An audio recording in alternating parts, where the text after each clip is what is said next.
জ্বালানি বিক্রির অভিযোগ পাওয়া গেছে, যা দূরপাল্লার বাস ও ব্যক্তিগত যানবাহনের ঈদযাত্রাকে বিঘ্নিত করতে পারে বলে মনে করছেন সংশ্লিষ্টরা।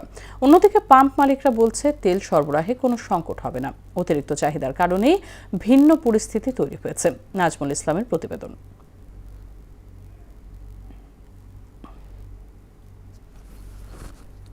বাজারে সৃষ্ট অস্থিরতা এখনও কাটেনি। রাজধানীর বিভিন্ন এলাকায় পেট্রোল পাম্পের সামনে যানবাহনের দীর্ঘ লাইন দেখা গেছে। কেউ ফজরের নামাজের পরেই লাইনে দাঁড়িয়েছেন, কেউ সেহরি শেষ করে তেলের আশায় পাম্পে ভিড় করছেন। ভোগান্তি দূর করার জন্য সরকারের কিছু পদক্ষেপ নেওয়া উচিত, না হলে জনগণ অনেক বিপদে পড়ে যাবে আর গাড়ি ঘোড়া বন্ধ হয়ে যাবে। ভাই, আমরা যারা দিন মজুর সারাদিন খাইটা খাই, হেরা তেল পাই মুনা আইলে বইয়া থাকবো, যখন 2টা বাজে যদি হ্যান তেল বইরা নেই, তাহলে আমি একটা টিপ মারুম কখন। সরকার বলে যে তেলের অভাব নাই, চিটাঙে তেলের গাড়ি আই মানে কি করে জাহাজ, তেলের জাহাজ আইয়া চিটাং ভরে গেছে, কিন্তু ঢাকা শহর তেলের ভ্যান হয় নাই। 10 লিটার তেলে কয় কিলো গাড়ি চলে? অথচ টিভিতে হেডলাইনে দেখি এদেশে জ্বালানি তেলের কোনো সংকট নাই। এদিকে আসন্ন ঈদ উল ফিতর ঘিরে বাস চালকদের মধ্যে দেখা দিয়েছে উদ্বেগ ও শঙ্কা। তাদের অভিযোগ, প্রয়োজনের তুলনায় অর্ধেক পরিমাণ জ্বালানি তেলও পাওয়া যাচ্ছে না। এর ফলে ঈদযাত্রায় যাতায়াত মারাত্মকভাবে ব্যাহত হওয়ার শঙ্কা করছেন তারা। 30 লিটার 20 লিটারের বেশি কেউ তেল দিতে পারছে না, কোনো পাম্পেই দেয় না। দীর্ঘ লাইন ধরে থাকা লাগে, 2 ঘন্টা 3 ঘন্টা থাকার পরে 20 লিটার তেল দেয়। গাবতলী আপ ডাউন করে আমার গাড়ি তেল খায় 70-75, আমার পাম্পে গেলে তেল দেয় 30 লিটার সর্বোচ্চ। পাম্পে যদি তেল বেশি যায়, ওরা বলে ওদের কিছু টাকা পয়সা দিলে ওরা আমাদের মনে করেন যে তেল দিবে, তাছাড়া 20টার উপর পাম্পে তেল দেয় না। সমস্যা হবে না। আপনি যদি মনে করেন যে দূরপাল্লার যে গাড়িগুলি বা যে গাড়িগুলি আপনার লংয়ে চলতেছে, তারা চলবে কিভাবে করে? আপনার তেল যদি লাগে 100টা, আপনার যদি 30টা, কিভাবে করে কভার করবেন? দূরপাল্লার যাত্রায় নির্বিঘ্নে গন্তব্যে পৌঁছানো নিয়ে অনিশ্চয়তার মুখে পড়তে হতে পারে বলে শঙ্কা প্রকাশ করেন অনেকেই। যদি রাস্তায় তেলের সংকট হয়ে যায় তাহলে তো যাওয়ার সমস্যা হবে। এই জন্য আমি একটু আশঙ্কায় আছি যে তেল শেষ হয়ে যাবে কিনা বা পাওয়া যাবে কিনা, এটা একটা সমস্যা। আশঙ্কা করছি যে যদি তেল না থাকে তাহলে বাড়ি পৌঁছাবো কিভাবে, আসলে তো একটু আশঙ্কা বোধ করছি আমরা।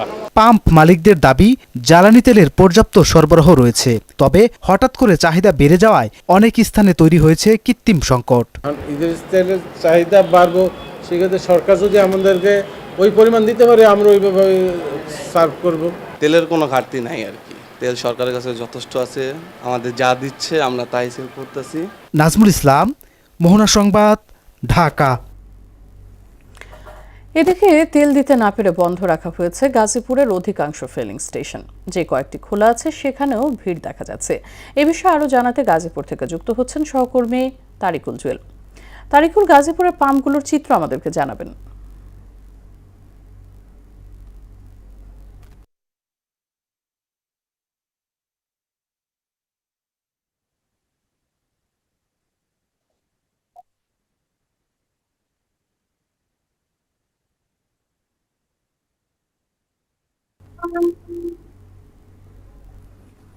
দর্শক, সংযোগ স্থাপনের জন্য কিছুক্ষণ সময় নিচ্ছে।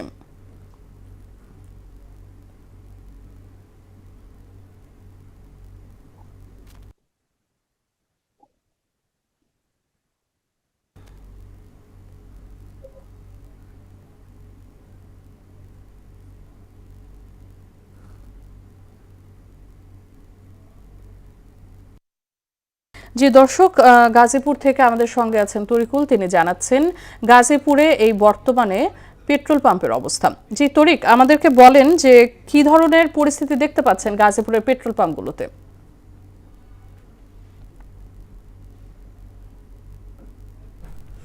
দর্শক, সংযোগ স্থাপন করতে না পারায় চলে যাচ্ছি পরবর্তী সংবাদে।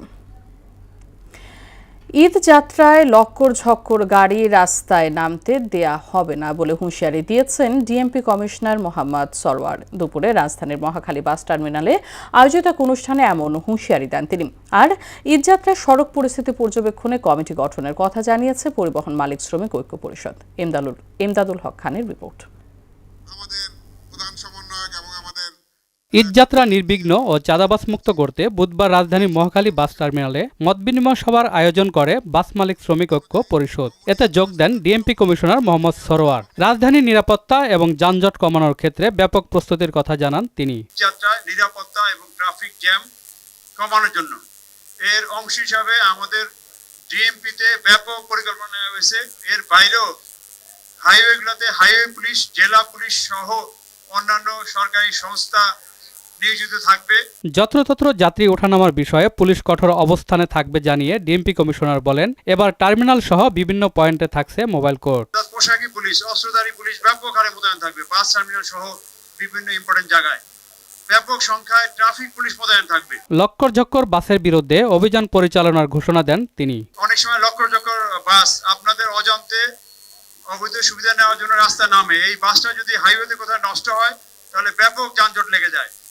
এই লক্কর ঝক্কর বাস যাতে রাস্তা না নামে এই জন্য আপনাদের সহযোগিতা কাম্য। এ সময় পরিবহন মালিক শ্রমিক ঐক্য পরিষদের প্রধান সমন্বয়ক বলেন, ঈদযাত্রায় সড়ক পরিস্থিতি পর্যবেক্ষণে একটি কমিটি করা হচ্ছে। বিআরটিএ, সাংবাদিক এবং আমাদের সিটি কর্পোরেশন আমরা যৌথভাবে যদি কাজ করি তাহলে 1.5 কোটি মানুষকে নির্বিঘ্নে বাড়িতে পৌঁছে দিয়ে বাড়ি থেকে ফেরত নিয়ে আসার, যদি উপরওয়ালা অন্তর্যামিত দেখবে যেখানে আমরা যৌথভাবে এই ভালো কাজটি করতে পেরেছি। ভোগান্তি কমাতে ঘরমুখ মানুষকে ধাপে ধাপে রাজধানী ছাড়ার আহ্বানও জানান তিনি।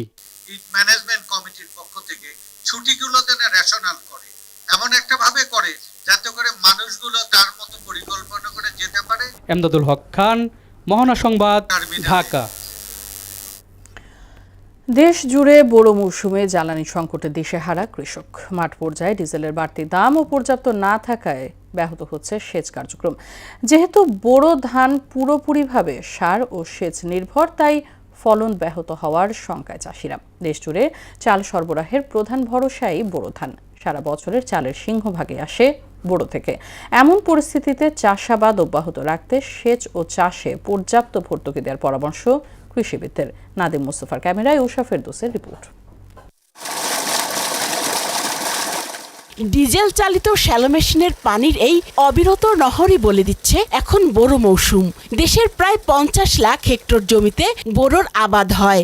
এই মৌসুম থেকে 2.25 কোটি টন চাল উৎপাদিত হয়, যা সারা বছরের চাল সরবরাহের প্রধান ভরসা। বোরো সম্পূর্ণভাবে বীজ, সার ও সেচ নির্ভর। তবে মাঠ পর্যায়ে মৌসুমের সেচের গুরুত্বপূর্ণ সময়ে ডিজেল সংকটের দুশ্চিন্তায় পড়েছেন প্রান্তিক কৃষকরা। স্থানীয় বাজারে চাহিদা মতো ডিজেল না পাওয়ায় সময় মতো জমিতে পানি দেয়া নিয়ে বিপাকে পড়েছেন তারা। কারেন্ট যা চলতেছে তাই দেওয়া যেতেছে, যদি পানি না থাকে তার ধান তো নষ্ট হবে। সেলো মেশিন ব্যবহার করি, তো সেই মেশিনেও আমরা ডিজেল ব্যবহার করি। তো ডিজেলের ক্ষেত্রে আমরা পাম্পে এখন পর্যন্ত ওই রকম তেল পাচ্ছি না। 24 ঘন্টায় পানি দিলে এই যে পানি ছাড়ছি, কালকে রাইতে ছাড়ছি, রাইতে 7টার সময় এই যে ওখানেও বদ্ধ করিনি।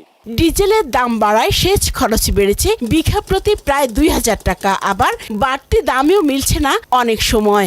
আর ধানের জমিতে নিয়মিত পানি দিতে না পারলে ভালো ফলন পাওয়া যাবে না বলেও শঙ্কার কথা জানালেন চাষিরা। 5 লিটার সেখানে দিতেছে 2 লিটার বা 3 লিটারের বেশি দিতেছে না, এই জন্য আমরা পানি দিতে পারতেছি না। এরই জমি শুকিয়ে যাইতেছে, ফাড়া ধরছে, বিরাট সমস্যা দিতেছে। আমরা তো 105 টাকা করে কিনতাম কেজি, এখন তো 20 টাকা করে, তাও পাওয়া যায় কিনা? পাওয়া যাবে না, মানে কম গেলে 2 কেজি 3 কেজি এরকমই দেয়, তাও দাম বেশি, 20 টাকা 25 টাকা লিটার। পর্যাপ্ত ভর্তুকি না দিলে তীব্র সেচ সংকটের মুখে বোরো চাষে লক্ষ্যমাত্রা হাতছাড়া হতে পারে বলেও মনে করছেন কৃষি গবেষকরা। সরকারের উচিত হচ্ছে প্রথমে ভাবা যে কৃষকের ন্যায্য মূল্যটা কেমন করে এনশিওর করব। ন্যায্য মূল্য খেয়াল করে দেখেন, দিন দিন ইনপুট কস্ট বাড়ছে। সেই সব জায়গাগুলোতে যদি আমরা সাবসিডি দিতে পারি, স্পেশালি যেমন হচ্ছে সারের সাবসিডি দিতে পারি, পাশাপাশি হচ্ছে ইলেকট্রিসিটি, আমরা যে ডিজেল পেট্রোল এগুলো বলি, যেন ইরিগেশনটা সহজে কম দামে তারা দিতে পারে এবং বিক্রি হওয়ার পরে যেন ন্যায্য দামটা সে পায়, সেটার দিকে যদি নজর রাখে তাহলে কিন্তু কৃষকরা আগ্রহী হবে। বোরো আবাদে লক্ষ্যমাত্রা অর্জনে ফসল রক্ষায় বিভিন্ন স্থানে গভীর নলকূপের মাধ্যমে সেচ দেওয়ার চেষ্টা করছেন কৃষকরা। দেশের চালের একটি বড় অংশের যোগান আসে বোরো ধান থেকে, অথচ এই বোরো চাষের মৌসুমেই পর্যাপ্ত জ্বালানির অভাবে সেচ সংকটে দিশেহারা কৃষক। আর সেই সঙ্গে পর্যাপ্ত সার না পাওয়ার অভিযোগ তো আছেই। এমন পরিস্থিতিতে মাঠ পর্যায়ে বোরো ধান চাষ অব্যাহত রাখতে সরকারি সহযোগিতা চাচ্ছেন চাষিরা। উষা ফেরদৌস, মোহনা সংবাদ, ধামরাই। আগামী 9 এপ্রিল হবে শেরপুর আসনের নির্বাচন এবং বগুড়া 6 আসনের উপনির্বাচন। ইসি সচিব আখতার আহমেদ বলেন, শেরপুর 3 আসনে গণভোট হচ্ছে না, কারণ ফলাফলের ওপর এর কোনো প্রভাব থাকবে না। দুটি নির্বাচনে গণভোট গ্রহণের নিরাপত্তায় পুলিশের বডি অন ক্যামেরা বেশি থাকবে বলে জানান ইসি সচিব। জাতীয় নির্বাচন যেটা 12 ফেব্রুয়ারি হয়েছে, সেই সময় যে ডিপ্লয়মেন্ট প্ল্যান ছিল, সেই প্ল্যানের আওতায় আমরা এই কাজগুলো আগাবো। ইলেকট্রাল ইনকোয়ারি কমিটি এবং তারা এবং আমাদের এক্সিকিউটিভ ম্যাজিস্ট্রেটসরা মাঠে কাজ করছেন। এখনো পর্যন্ত আমরা কোনো রকমের কোনো খারাপ বা মানে বিরক্তিকর বা আপত্তিকর কোনো তথ্য পাইনি। ইসরায়েল ও মার্কিন লক্ষ্যবস্তুকে টার্গেট করে নতুন করে বড় ধরনের হামলা করছে ইরান। দেশটির রাষ্ট্রীয় গণমাধ্যমের বরাতে ফরাসি সংবাদ সংস্থা এএসপি জানায়, সংঘাত শুরুর পর এটি তেহরানে চালানো সবচেয়ে বড় ও তীব্র হামলা।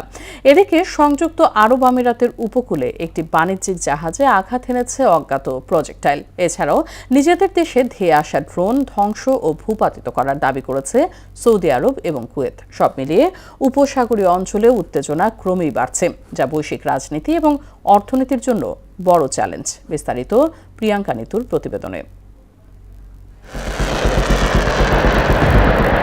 মধ্যপ্রাচ্যে আবারও উত্তেজনা তীব্র আকার ধারণ করেছে। তেহরান নতুন করে ইসরায়েলি ও মার্কিন লক্ষ্যবস্তুতে বড় ধরনের হামলা শুরু করেছে। ইরানের রাষ্ট্রীয় গণমাধ্যমের তথ্য অনুযায়ী সংঘাত শুরুর পর এটি তাদের সবচেয়ে শক্তিশালী হামলা। ইসরায়েলি সেনাবাহিনী জানায়, ইরান থেকে ছোড়া বেশ কয়েকটি ক্ষেপণাস্ত্র শনাক্ত করা হয়েছে। পরিস্থিতি নিয়ন্ত্রণে থাকায় নাগরিকদের আশ্রয় কেন্দ্র থেকে বের হওয়ার অনুমতি দেয়া হয়েছে। এদিকে উপসাগরীয় অঞ্চলেও উত্তেজনা ছড়িয়ে পড়েছে। সংযুক্ত আরব আমিরাতের উপকূলে একটি বাণিজ্যিক জাহাজে অজ্ঞাত প্রজেক্টাইল আঘাত করেছে। কুয়েতে একটি ড্রোন ভূপাতিত এবং সৌদি আরবের সায়বা তেল ক্ষেত্রের দিকে ধেয়ে আসা 5টি ড্রোন ধ্বংস করা হয়েছে। এমন হামলা পাল্টা হামলার কারণে উদ্বেগ বাড়ছে অর্থনৈতিক এবং রাজনৈতিক পরিস্থিতি ঘিরে। জাতিসংঘের বাণিজ্য ও উন্নয়ন সংস্থা আঙ্কটাডের মতে পরিস্থিতি আরও জটিল হয়ে উঠতে পারে। কৌশলগতভাবে গুরুত্বপূর্ণ হরমুজ প্রণালী বন্ধ হয়ে গেলে বিশ্বজুড়ে জ্বালানি, সার ও পরিবহন ব্যয় বাড়বে। এতে খাবারের দামও ঊর্ধ্বমুখী হবে। অন্যদিকে প্রেসিডেন্ট ট্রাম্প ইরানের মাটিতে মার্কিন সেনা মোতায়েন করতে পারেন বলে আশঙ্কা জানিয়েছেন যুক্তরাষ্ট্রের ডেমোক্র্যাট সিনেটররা। তারা বলেন, রাশিয়া ইতোমধ্যে ইরানকে গোয়েন্দা তথ্য দিয়ে সহায়তা করছে এবং চীনও এতে জড়িয়ে পড়তে পারে। সব মিলিয়ে মধ্যপ্রাচ্যের পরিস্থিতি ক্রমেই জটিল হয়ে উঠছে এবং বিশ্বজুড়ে এর অর্থনৈতিক ও নিরাপত্তাজনিত প্রভাব পড়ার আশঙ্কা তৈরি হয়েছে। প্রিয়াঙ্কা নিতু, মোহনা সংবাদ।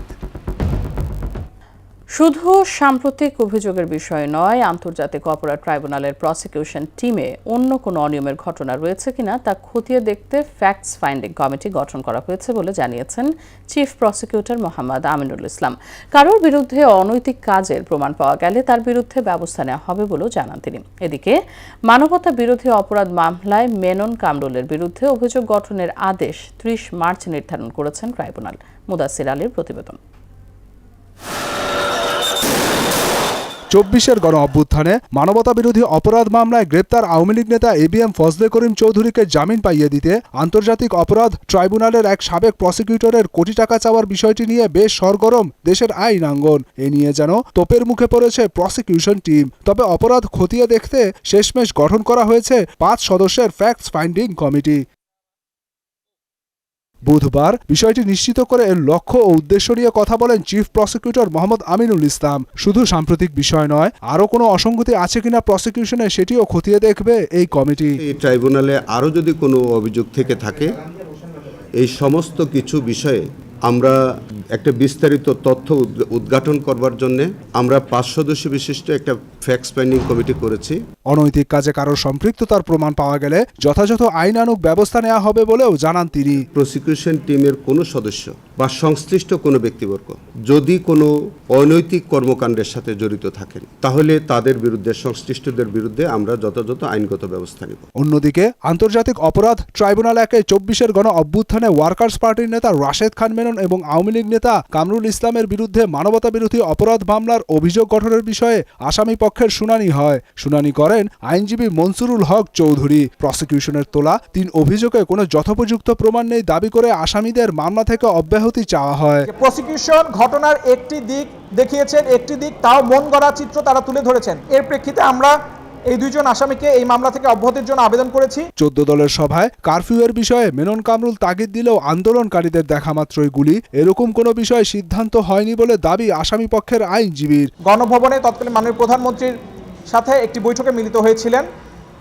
যার পরবর্তীতে কারফিউর আদেশ জারি করা হয়। সেই বৈঠকে মানুষকে গুলি করে হত্যার মতো কোনো নির্দেশ সেখানে দেয়া হয়নি। শুনানি শেষে মেনন কামরুলের বিরুদ্ধে অভিযোগ গঠনের আদেশের জন্য 30 মার্চ দিন ধার্য করেন ট্রাইব্যুনাল। মাননীয় ট্রাইব্যুনাল আগামী 30শে মার্চ এই বিষয়ে আদেশের।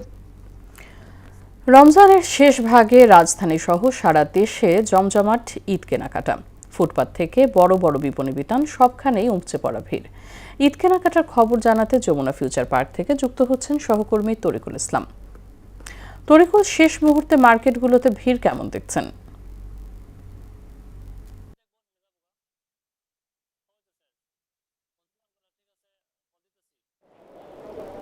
রিঙ্কু যেমনটা বলছিলেন যে রমজান শেষের দিকে চলে এসেছে এবং এই রমজান শেষকে কেন্দ্র করে রাজধানীর বিপণী বিতানগুলো, বিশেষ করে যে বড় ধরনের যে মার্কেটগুলো রয়েছে সেগুলো জমে উঠতে শুরু করেছে।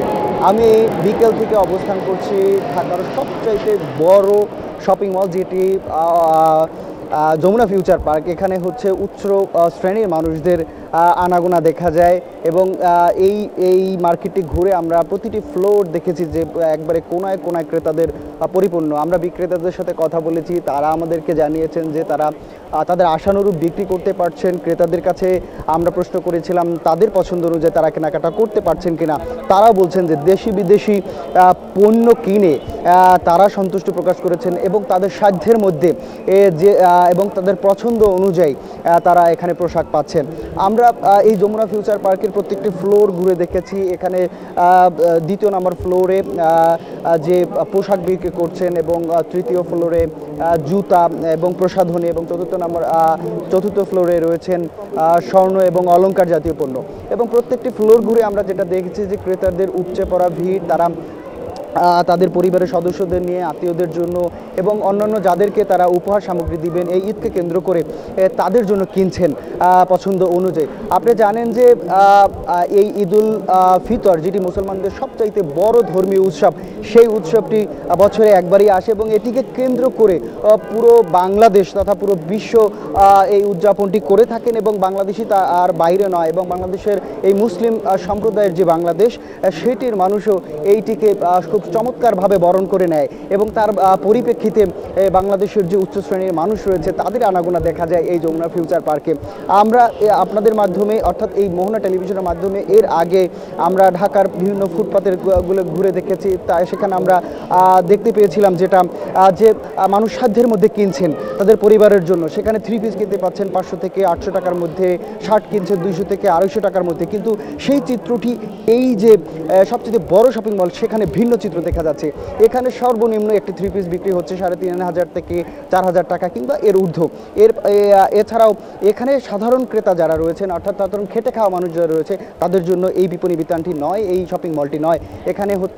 এখানে কিনতে আসেন সমাজের যারা উচ্চ শ্রেণীর মানুষ রয়েছেন, যাদের সামর্থ্য রয়েছে, তারাই একমাত্র তাদের পরিবারের মানুষের জন্য এই মার্কেটটিতে এসে কিনতে পারছেন এবং তাদের সবসময় আশা ভরসা থাকেন যে সবচাইতে বেস্ট কোয়ালিটির প্রোডাক্টটি এখান থেকে, সবচাইতে ব্র্যান্ডের প্রোডাক্টটি কেনার জন্য, সেটি বিদেশে না গিয়ে বাংলাদেশে বসেই বিদেশের স্বাদটি এই মার্কেট থেকে পাচ্ছেন। তো রিঙ্কু, রাজধানীর যমুনা পার্ক থেকে সর্বশেষ এইদের কেনাকাটা নিয়ে অসংখ্য ধন্যবাদ আপনাকে। তেল দিতে না পেরে বন্ধ রয়েছে গাজীপুরের অধিকাংশ ফিলিং স্টেশন। যে কয়েকটি খোলা আছে সেখানেও ভিড় দেখা যাচ্ছে। এ বিষয়ে আরও জানাতে গাজীপুর থেকে যুক্ত হচ্ছেন সহকর্মী তারিকুল জুয়েল। তারিকুল, গাজীপুরের পাম্পগুলোর চিত্র আমাদেরকে জানাবেন।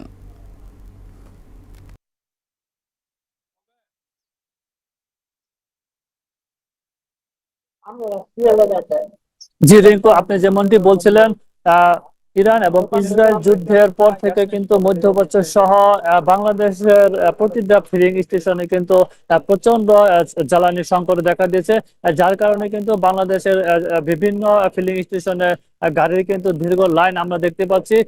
বিভিন্ন জ্বালানির সংকট কিন্তু মোকাবেলা কিন্তু ফিলিং স্টেশন গুলো কিন্তু আসলে হিমশিম খেতে হচ্ছে, যার কারণে গত কয়েকদিন আগে কিন্তু সরকার রেশনিং পদ্ধতি চালু করেছে, যার ফলে এই রেশনিং পদ্ধতির পর থেকে কিন্তু বিভিন্ন যানবাহন কিন্তু ভোগান্তি তারা আরো বেড়ে যায়। আমরা বিভিন্ন রাইড শেয়ারিং যারা রয়েছে, মোটরসাইকেল যানবাহন যারা রয়েছে, যারা কিন্তু প্রতিদিন দূর দূরান্তে যারা যাতায়াত করে, তারা কিন্তু এই রেশনিং পদ্ধতির কারণে অল্প জ্বালানিতে তারা কিন্তু চরম ভোগান্তিতে পোহাতে হচ্ছে এবং যখন কিন্তু তাদের জ্বালানি শেষে। জি তারিকুল, অসংখ্য ধন্যবাদ আপনাকে। ঈদ সামনে রেখে ব্যস্ত নরসিংদীর দর্জিপাড়া। নতুন পোশাক তৈরিতে দম ফেলার সুযোগ নেই কারিগরদের। টেইলার্সের অর্ডার ও কাজের চাপ বেড়েছে দ্বিগুণ। এদিকে চাঁদপুরের বিভিন্ন বিপণী বিতানে চলছে জমজমাট কেনাকাটা। বাহারি ডিজাইনের পোশাকে সাজানো হয়েছে বিপণী বিতানগুলো। তবে অধিক মুনাফা আদায়ে ব্যবসায়ীদের বিরুদ্ধে কারসাজির অভিযোগ রয়েছে। মাহবুবুর রহমান ও রফিকুল ইসলাম বাবুর তথ্যচিত্রে ডেস্ক রিপোর্ট। ঘট ঘট শব্দে অবিরাম চলছে সেলাই মেশিন। সূচের এক একটি ফোঁটা মিলে তৈরি হচ্ছে নতুন নতুন পোশাক। ঈদের বাকি মাত্র কয়েকদিন, তাই নরসিংদীর দর্জির দোকানগুলোতে কাটিং মাস্টার কারিগরদের ভীষণ ব্যস্ততা। ভোর থেকে মধ্যরাত পর্যন্ত চলছে কাপড় তৈরির কাজ। সাধ্যের মধ্যে পছন্দ মতো পোশাক তৈরি করতে অনেকেই ছুটছেন এইসব দোকানে। আমরা আমাদের সামর্থ্য অনুযায়ী এখানে ভর্তি বানাতে আসছি। আমাদের শরীরে ঠিক মতো লাগে না, তাই আমরা ওনার কাছ থেকে মাপ দিয়ে আর কি জুব্বা বানিয়ে নিই। দর্জিরা বলছেন ঈদ উপলক্ষে ক্রেতাদের আনাগোনা বাড়ছে। এখন অর্ডার ও কাজের চাপ বেড়েছে দ্বিগুণ। আর মধ্য রমজানের পর থেকেই অধিকাংশ দোকানেই নতুন কোনো অর্ডার নেওয়া হচ্ছে না। এই পর্যন্ত আমরা কাজ করতেছি, কাজের চাপ আমাদের অত্যাধুনিকই বেশি। বাইরের কোনো অর্ডার রাখা হয় না, ঘরের অর্ডারই কাজ করে শেষ করা যাচ্ছে না। ভালো টাকা ইনকাম হচ্ছে, আশা করি ইনশাআল্লাহ এটা ভালোই চলবে। এইদিকে ঈদকে সামনে রেখে চাঁদপুরে জমে উঠেছে নতুন পোশাক কেনাকাটা। বাহারি ডিজাইনে পণ্যে সাজানো হয়েছে বিপণী বিতানগুলো। রমজানের শুরুতে মার্কেটগুলোতে তেমন ভিড় না থাকলেও মাসের দ্বিতীয় সপ্তাহ থেকেই জমে উঠতে শুরু করেছে ঈদ বাজার। পোশাক আর জুতোর দোকানে বাড়ছে ক্রেতাদের সমাগম। এই বছর পোশাকের দাম তুলনামূলক বেশি। আব্বা আম্মু সাধ্যমতো যেগুলো পারছে সেগুলি আমাদেরকে ড্রেস, জুতা, তারপরে মেকআপ, কসমেটিক্স আইটেম এগুলো কিনে দিচ্ছে। যেগুলি পছন্দ ওগুলি অনেক বেশি দাম।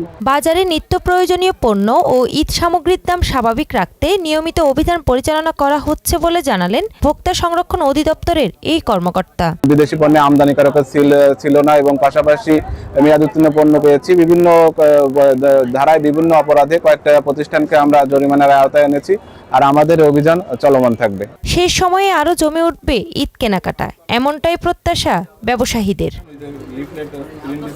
তাহসিন তারিন, মোহনা সংবাদ। খেলার খবর, ক্রিকেট। প্রথম ওয়ানডেতে পাকিস্তানের দেয়া 115 রানের টার্গেটে ব্যাট করছে বাংলাদেশ। এর আগে মিরপুরে টস হেরে ব্যাট করতে নেমে দলীয় 41 রানের নাহিদ রানার বলে আউট হন হোসাহিজাদ ফারহান। ব্যক্তিগত 4 রানে নাহিদ রানার দ্বিতীয় উইকেটের শিকার হন শামিল হোসেন। এরপর 18 রানে মাত সাদাকাত ও 10 রানে মোহাম্মদ রিজওয়ান ও 5 রানে সালমান আগাকে ফেরান নাহিদ রানা। নিয়মিত বিরতিতে উইকেট হারাতে থাকলে 114 রানে গুটিয়ে যায় পাকিস্তান। ক্যারিয়ারে প্রথমবার 5 উইকেট নেন নাহিদ রানা। এদিকে মিরপুরে খেলা দেখতে মাঠে উপস্থিত রয়েছেন প্রধানমন্ত্রী কন্যা জাইমা রহমান ও ক্রীড়া প্রতিমন্ত্রী আমিনুল হক। দেশের ক্রিকেট ইতিহাসে প্রথমবারের মতো শুরু হতে যাচ্ছে নারী Bangladesh premier league. 4 April Bogura Shaheed Chandu স্টেডিয়ামে জমকালো আয়োজনের মধ্য দিয়ে পর্দা উঠবে এই টুর্নামেন্টের। বিসিবি সূত্রে জানা গেছে টি20 ফরম্যাটের এই নতুন টুর্নামেন্টে প্রাথমিক পর্যায়ে 3টি দল অংশ নিচ্ছে। সূচি অনুযায়ী 4, 5 ও 6 এপ্রিল প্রথম 3টি হবে বগুড়ায়। এরপর 9, 10 ও 11 এপ্রিল পরবর্তী 3টি ম্যাচ হবে চট্টগ্রামে। পয়েন্ট তালিকার শীর্ষে থাকা 2 দল নিয়ে 14 এপ্রিল মিরপুর শেরে বাংলা ক্রিকেট স্টেডিয়ামে ফাইনাল অনুষ্ঠিত হবে। ফুটবল। ইউএফএ চ্যাম্পিয়ন্স লিগের শেষ 16র প্রথম লেগে রাত 2টায় পিএসজির বিপক্ষে মাঠে নামছে চেলসি। ইনজুরির কারণে ওসমান ডেম্বলকে নিয়ে অনিশ্চয়তা থাকলেও ঘরের মাঠে বরাবরই শক্তিশালী পিএসজি। অন্যদিকে কোচ রোজনিয়রের অধীনে চেলসি তাদের শেষ 2টি ম্যাচ জয় পেয়ে দারুণ ছন্দে রয়েছে। প্রতিপক্ষের ঘরের মাঠে তারাও চমক দিতে চাইবে। রাতের একই সময়ে আরেক ম্যাচে সান্তিয়াগো বার্নাব্যুতে রিয়াল মাদ্রিদের প্রতিপক্ষ ম্যানচেস্টার সিটি। কিলিয়ান এমবাপ্পে ও জুড বেলিংহ্যাম ইনজুরির কারণে না থাকলেও চ্যাম্পিয়ন্স লিগের নকআউট পর্বে বরাবরই শক্তিশালী দল রিয়াল। শেষ করব সংবাদ, তবে যাবার আগে শিরোনামগুলো আরও একবার।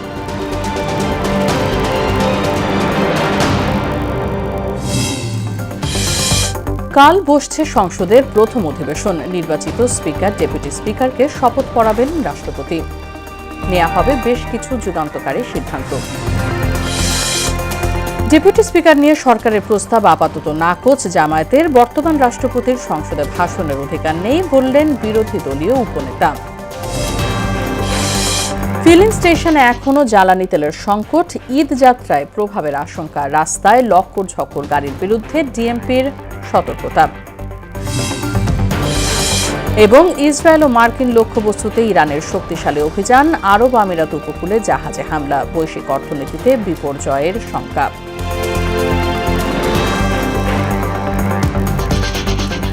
এই ছিল মোহনা সংবাদে। পরবর্তী সংবাদ রাত 9টায়। এর আগে সন্ধ্যা 7টায় দেখবেন সংবাদ এক নজরে। মোহনার সবশেষ খবর জানতে ভিজিট করুন www.mohana.tv। সংবাদ দেখতে পারেন ফেসবুক ও ইউটিউবেও। সঙ্গে থাকার জন্য ধন্যবাদ সবাইকে।